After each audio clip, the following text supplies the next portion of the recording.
안녕하세요. 저는 강북에 살고 있는 40대 여자입니다. 제가 오늘 이렇게 사연을 올리게 된 이유는 어이없는 동서의 행동 때문입니다. 동서는 제게 형님 대우를 해주지 않고 식모 취급을 했거든요. 그렇다고 제가 동서에게 깍듯하게 형님 대우했으면 좋겠다고 바란 건 아니었어요. 그냥 사람 대 사람으로 어느 정도 예의가 있었으면 좋겠다고 생각한 게 다예요. 동서에게는 그게 그렇게 어려운 일이었을까요? 지금부터 저의 이야기를 여러분들께 들려드릴게요. 동서는 평범한 집안의 명문대에 나와 똑똑하고 영특했거든요. 그 똑똑한 머리로 시아버지를 자기 손 위에 두고 쥐락펴락하기 시작했어요. 시아버지께서는 집안 다 필요 없다며 자기 인생은 자기가 사는 거라면서 현재 대기업에 잘 다니고 있는 동서를 무척이나 이뻐하셨어요. 저는 동서처럼 명문대에 나온 것도 대기업에 다니는 것도 아니지만 집안이 나름 잘 사는 편이라서 시아버지께서 결혼을 허락한 것이었어요. 시아버지께서 동서에게 늘 집안 다 필요 없다는 얘기를 할 때마다 괜히 제가 죄인인 것 마냥 마음이 뒤숭숭해지더라고요. 그렇다고 시아버지께서 저를 미워하시거나 시집살이를 시키는 것도 아니었어요. 그래서 저는 시아버지께 아무 감정이 없었습니다. 저희 부부는 시어머니가 돌아가시고 혼자 남은 시아버지를 모시고 살았어요. 저는 항상 시아버지를 친정아버지라 생각하고 지냈고요. 동서는 시아버지께 이쁨을 받고 있어서 그런지 불편한 기색 없이 계속 저희 집에 찾아오더라고요. 마치 일부러 질투를 느끼게 하고 싶은 건지 저 보란듯이 시아버지께 쪼르륵 달려가더라고요. 저희 집이 그래도 나름 시댁인데 자기는 하는 것 없이 저한테 얻어만 먹고 갑니다. 그러면서 제게 조금씩 혼수를 두기 시작하더라고요. 형님, 제가 매번 찾아와서 귀찮게 하는 건 아닌가 싶어요. 괜히 저 때문에 형님이 이렇게 수고스럽게 밥까지 차리시고 말이에요. 아니야, 동서. 시댁을 편하게 생각하는 사람이 몇 없는데 동서가 참 대단한 것 같아. 이렇게 매일같이 우리 집에 찾아오고 말이야. 이상하게 여긴 시댁 같은 느낌이 전혀 없고 마치 제 집처럼 편안한 거 있죠? 그런데 여기 있는 반찬들 다 형님이 만드신 거예요? 다 내가 만든 거야. 왜? 맛이 없어? 아버님께서는 맛있게 드셨는데 동서 입맛엔 안 맞았나 봐? 네, 제 입엔 맛이 없더라고요. 앞으로 조금만 더 싱겁게 부탁드릴게요. 이제 아버님도 나이가 있어서 짠 건 몸에 안 좋잖아요. 시아버지만 믿고 저러는 건지 동서는 날이 갈수록 저를 무시하고 괴롭히는 정도가 심해지더라고요. 제가 계속 가만히 있으니까 그렇게 해도 된다고 생각하는 모양이에요. 마치 자기가 저보다 손이 사람인 것처럼 행동하려는 꼴이 정말 가관이었어요. 계속 저를 가르치려고 들고 자기 입맛대로 가지고 놀려고 하더라고요. 하지만 이런 행동도 시아버지가 안 보실 때만 하니 제가 미칠 지경이었어요. 그래도 제가 동서보다 나이도 많고 형님이니까 어떻게든 혼자 참고 넘어가려고 했어요. 그러다 동서와 함께하는 첫 명절이 다가왔고 동서는 명절이 끝나도록 시댁에 오지 않았어요. 저는 어차피 지금껏 혼자 음식을 다 했었기 때문에 동서가 와도 별 도움이 안 될 것 같아서 오히려 동서가 오지 않는 게 제 마음이 더 편했어요. 동서가 와서 하는 일이라고는 저의 화를 돋구는 일밖에 없으니까요. 저는 동서가 계속 안 오길래 이미 시아버지랑 얘기가 다 끝난 줄만 알고 있었어요. 그런데 동서는 시아버지께 별다른 말도 없이 용돈만 보냈더라고요. 내가 아주 오냐오냐 해줬더니 둘째 간이 배 밖으로 나온 게야. 그러지 않고서야 어떻게 이렇게 싸가지 없이 돈만 달랑 보내? 돈이면 단 줄 알아? 아버님, 동서가 돈만 보냈어요? 별다른 말은 없었고요. 아니, 결혼하고 처음 맞은 명절인데 어떻게 그럴 수가 있어요? 내 말이 그 말이야. 이쁘다 이쁘다 했더니 지금 이게 뭐하는 짓이야? 나를 지금 물로 보고 이러는 거야? 안 되겠어. 내가 오늘 따끔하게 한마디 해야지. 시아버지께서 처음으로 화가 많이 나셨더라고요. 당장 한마디 해야겠다면서 동서에게 전화를 걸기 시작하셨어요. 둘째야, 너 지금 이게 어디서 배워먹은 행동이냐? 돈만 달랑 보내면 다냐? 너는 어른에 대한 예의라는 게 없는 게야. 아버님, 저도 첫 명절이라 정말 가고 싶었는데요. 제가 지금 임신을 해서 몸이 안 좋아요. 직접 가서 말씀드리고 싶었는데 음식 냄새를 못 맡겠어요. 정말 죄송해요. 뭐? 임신을 했다고? 아이고, 우리 며느리 장하다, 장해. 수고했어. 진작에 말을 하지. 나는 그것도 모르고 너한테 화만 냈잖아. 그래, 몸이 안 좋으면 푹 쉬어야지. 걱정하지 말고 쉬어. 정말 죄송해요, 아버님. 제가 나중에 따로 시댁에 찾아뵐게요. 명절 잘 보내세요. 금방이라도 뒤집어 엎을 것처럼 얘기하시던 시아버지께서는 동서가 임신했다고 하자 바로 철부지 시아버지로 변하시더라고요.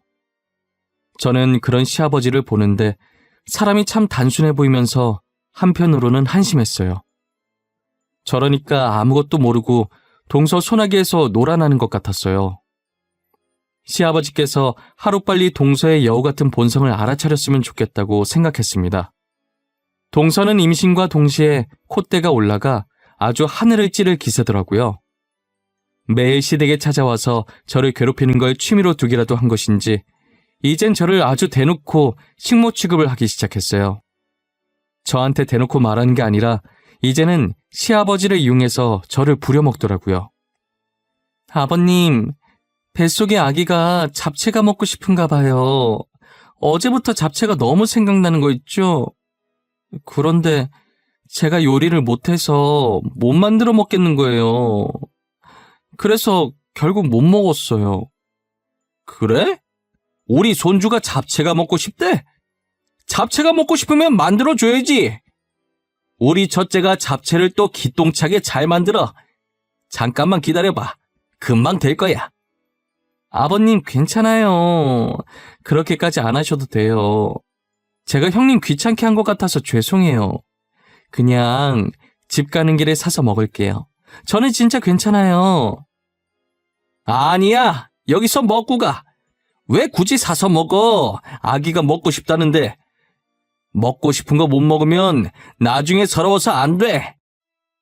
결국 저는 시아버지의 등살에 어쩔 수 없이 동서의 밥상을 차려주었어요. 저는 도대체 제가 왜 동서에게 음식을 해다 바쳐야 하는지 모르겠더라고요. 하지만 시아버지께서 저에게 부탁한 게 처음이라 아무 말 없이 잡채를 만들어 주었습니다. 동서는 잡채를 보자마자 박수까지 치면서 젓가락을 들더라고요. 그러더니 한 입 먹고 젓가락을 탁 소리나게 내려놓더니 음식 맛이 이상하다고 난리를 치기 시작했어요. 아, 형님, 이게 뭐예요? 왜 이렇게 맛이 없어요? 해주기 싫으면 해주기 싫다고 말로 하시지. 왜 음식 가지고 장난을 치고 그러세요? 이건 아니죠. 맛이 이상하다고? 아닌데. 첫째가 해주는 잡채가 제일 맛있는데 내가 한번 먹어보지. 둘째야, 뭐가 문제라는 거야?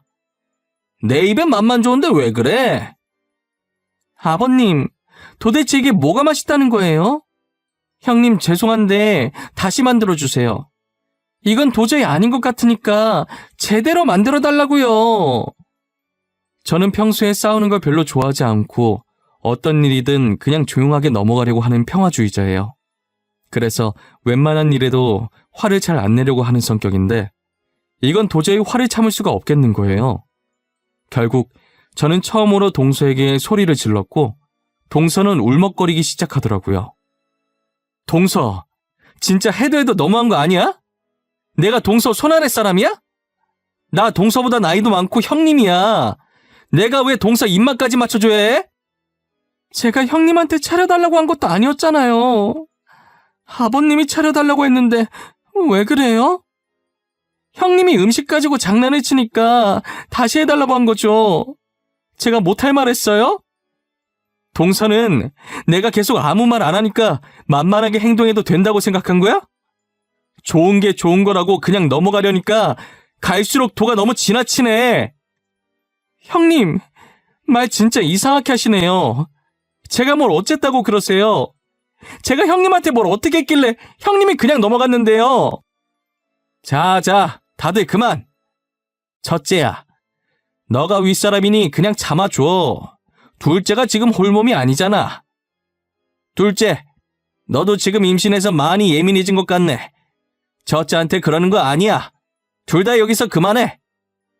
시아버지께서는 중간에 껴서 저와 동서를 말리기 바쁘셨어요. 동서는 시아버지께서 말리든 말든 끝까지 제게 달려들면서 씩씩거리더라고요. 똥이 무서워서 피하는 게 아니잖아요. 저는 그냥 똥 밟았다고 생각하고 동서를 무시했어요. 저는 상을 치우면서 동서 보고 지금은 얼굴을 보고 싶지 않으니까 집으로 돌아가라고 했어요. 동서는 안 그래도 지금 가려고 가방 들었다면서 쿵쾅거리면서 그대로 나가더라고요. 명문대 나와서 대기업 다니면 뭐하나요? 저렇게 하는 짓이 어린아이인데 말이에요. 저는 그렇게 시집살이 아닌 시집살이를 살고 있었어요. 솔직히 시아버지께서는 제게 시키시는 일이 없어서 같이 살기에 정말 괜찮았거든요. 동서만 없으면 제가 이런 고생을 안 해도 된단 말이에요. 제가 왜 동서에게 음식을 바치고 있는지 정말 알다가도 모르겠어요. 저는 언젠가 동서와 연을 끊겠다고 이를 아득바득 갈고 있었어요. 그러다 3달 후 시아버지의 행동이 조금 이상해지시더라고요.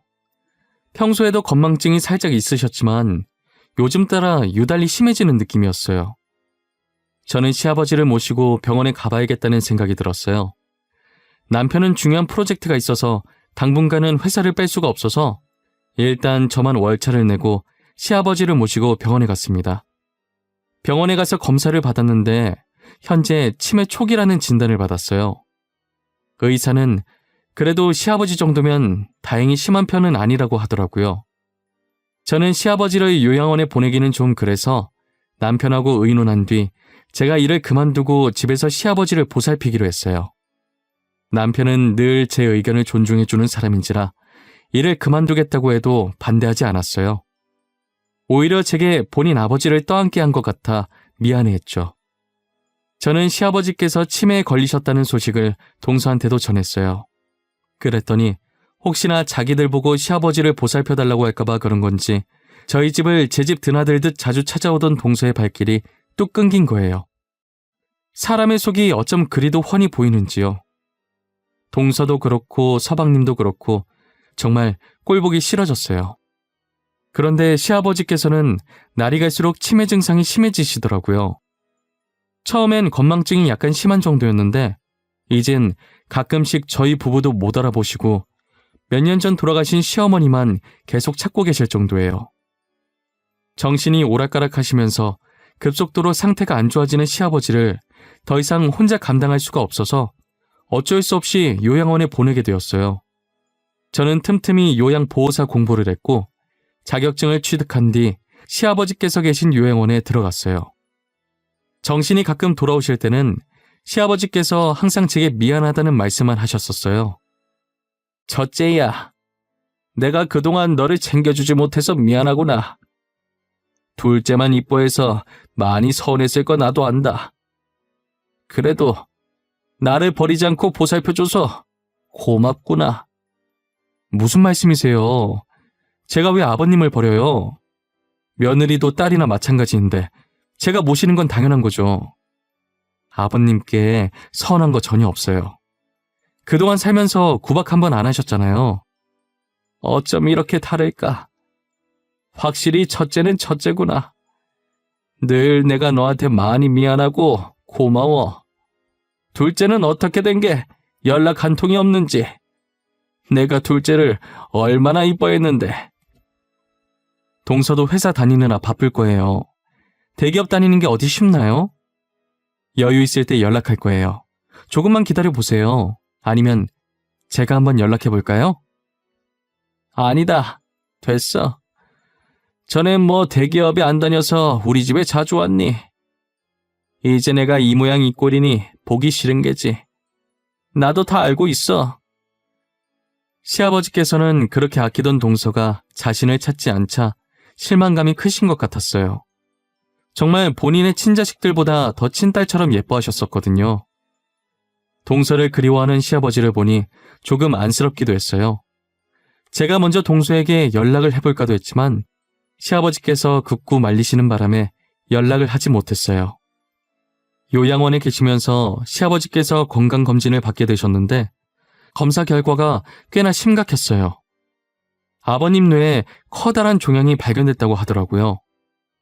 저는 의사에게 지금 당장 수술할 수 없냐고 물었죠. 하지만 종양의 크기가 생각보다 커서 수술을 진행할 수가 없다고 말씀하시더라고요. 살아계시는 동안 하고 싶다는 거 다 하게 해주라고 하면서요. 살 날이 얼마 남지 않은 시아버지께서는 동서를 보고 싶어 하셨어요. 저는 그 말을 듣고 곧장 동서에게 전화를 했어요. 동서 난데 오랜만이네. 아버님께서 동서 많이 보고 싶어 하셔. 평소에 아버님이 동서 많이 아끼셨잖아. 찾아오게 그러면 전화라도 한번 해드리던가 해. 네, 알겠어요. 나중에 제가 알아서 할게요. 지금 조금 바빠가지고요. 시간 날 때 전화 드리던가 할게요. 그래, 꼭 전화 줘. 아버님이 계속 동서만 찾더라. 나중에 후회하지 말고 시간 내서라도 전화 드려줘. 부탁이야. 아, 알았다고요. 제가 알아서 하겠다니까요. 이만 바빠서 끊을게요. 동서는 대충 알겠다는 대답만 하고 바쁘다면서 제 전화를 먼저 끊더라고요.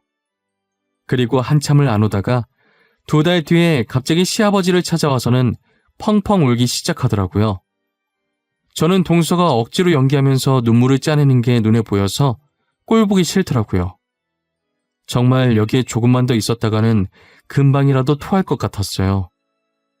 그래서 동서가 나올 때까지 병실 밖으로 잠시 나가서 바로 앞 의자에 앉아 있었죠. 제가 병실에서 나온 지 1, 2분 정도 뒤에 동서의 울음이 뚝 끊기더라고요. 그러더니 시아버지께 이야기하는 소리가 들리더라고요. 제가 아주 나간 줄 알았던 건지 동서는 아픈 시아버지 앞에서 화를 내기 시작했어요. 아버님, 왜 저희 속이셨어요? 그동안 저희한테 건물 한 채밖에 없다고 하셨잖아요. 어떻게 그렇게 많은 재산이 있으면서 모르는 척 속일 수가 있으시냐고요. 난 너희를 속인 적이 없다. 그냥 말을 안 했을 뿐이지.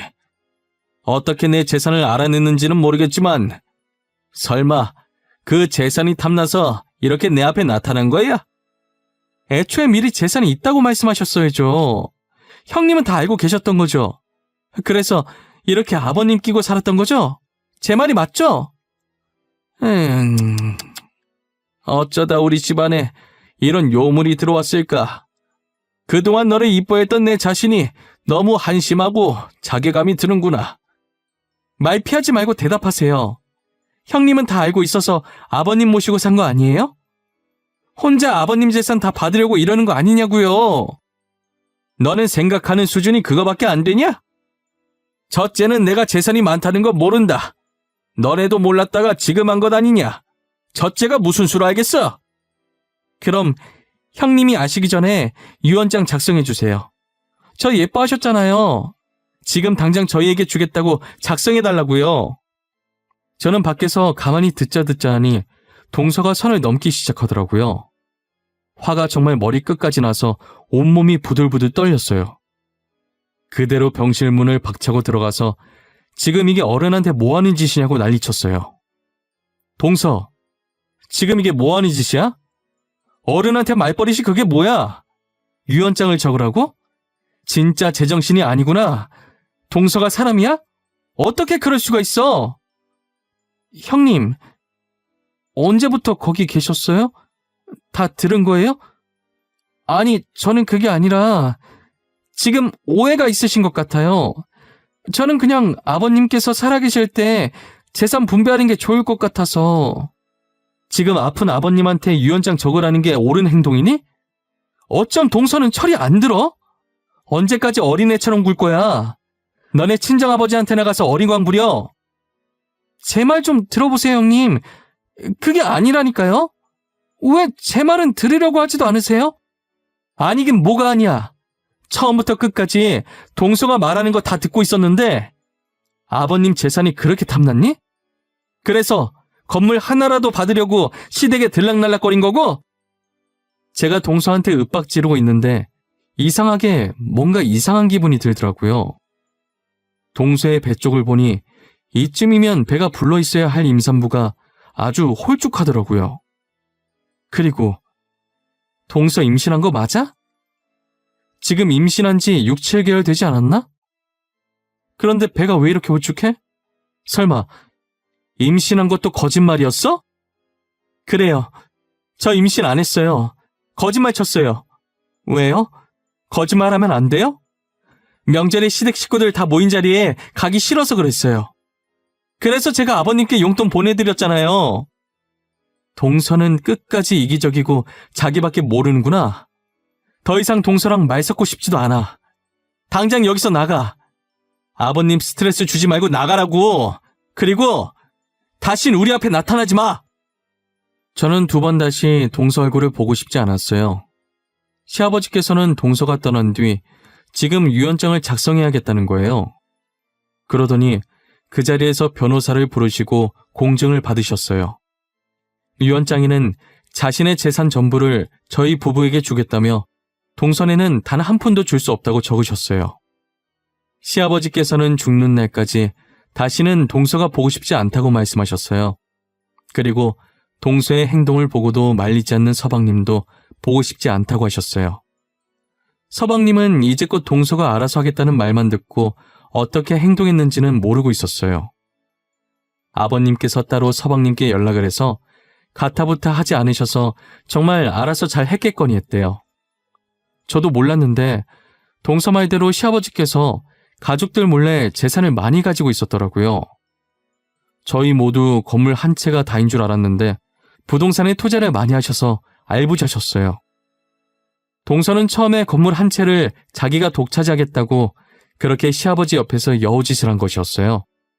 그런데 건물 하나 때문에 굳이 아픈 시아버지를 모시고 싶진 않아서 포기하고 연락을 끊은 것이에요. 그러다 엄청난 부동산 재벌이었다는 걸 알고 눈이 돌아간 거죠. 시아버지께서는 3개월 정도 살 수 있다고 했던 의사의 말과는 달리 저희와 6개월 정도 더 살다가 잠자듯 조용히 눈을 감으셨어요. 그렇게 시아버지의 모든 재산은 유언장에 적힌 대로 저희 부부가 가지게 되었습니다.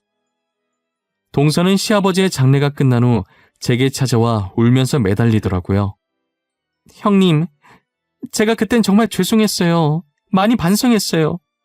그러니까 제발 아버님 재산 조금만 나눠주시면 안 될까요? 동서는 어쩜 끝까지 염치가 없을 수가 있어? 동서가 아버님한테 어떻게 했는지 기억 안 나? 그러면서 지금 뻔뻔하게 아버님 돈을 받겠다고 이러는 거야? 제가 몹쓸 짓 했던 거 다 알아요. 근데 저 진짜 반성 많이 했어요. 믿어주세요. 제발 사람 한 명 살리는 셈 치고 조금만 나눠주세요. 네? 형수님, 제가 집사람 많이 야단쳤어요. 저도 집사람이 아버님께 그렇게까지 했을 줄은 몰랐어요. 그래도 저는 아버지 아들인데 아무리 집사람이 잘못했어도 저한테는 얼마라도 줘야 하는 거 아니에요? 제가 봤을 땐 서방님이 제일 나빠요. 두 분이 왜 결혼했는지 잘 알겠네요. 사람은 끼리끼리 만난다더니 두 분 정말 잘 어울리세요. 평생 둘이서 오손도손 잘 사셨으면 좋겠어요. 저는 동서와 서방님께 어떤 독한 말을 해도 본이 풀리지 않았어요. 저희 남편도 마찬가지였는지 두 사람에게 소금을 뿌리면서 양심이 있으면 다시는 우리 앞에 나타나지 말라고 소리 질렀어요. 소금을 맞은 동선에는 꽁지 빠지게 도망가더라고요. 역시 만만한 게 저였는지 그 뒤로도 동서와 서방님이 제게 전화해서 질척거리더라고요. 저는 참다 번호를 바꾸고 혹여나 집에 찾아올까봐 이사도 했습니다. 저에게 연락할 길이 없자 이제는 남편한테 전화해서 재욕을 했더라고요. 남편도 화가 나서 적당히 하라고 소리 지르고 번호를 바꿨다고 했어요. 제가 봤을 땐 저 두 사람은 영원히 철이 들지 않을 것 같습니다. 그리고 자신들이 무엇을 잘못한 건지도 모를 것 같아요. 살면서 아버님께 했던 행동들 뼈저리게 뉘우치며 살았으면 좋겠어요. 제 사연을 들어주신 모든 분들 따뜻한 겨울 보내시고 행복한 시간 많이 보내시길 바랍니다. 감사합니다.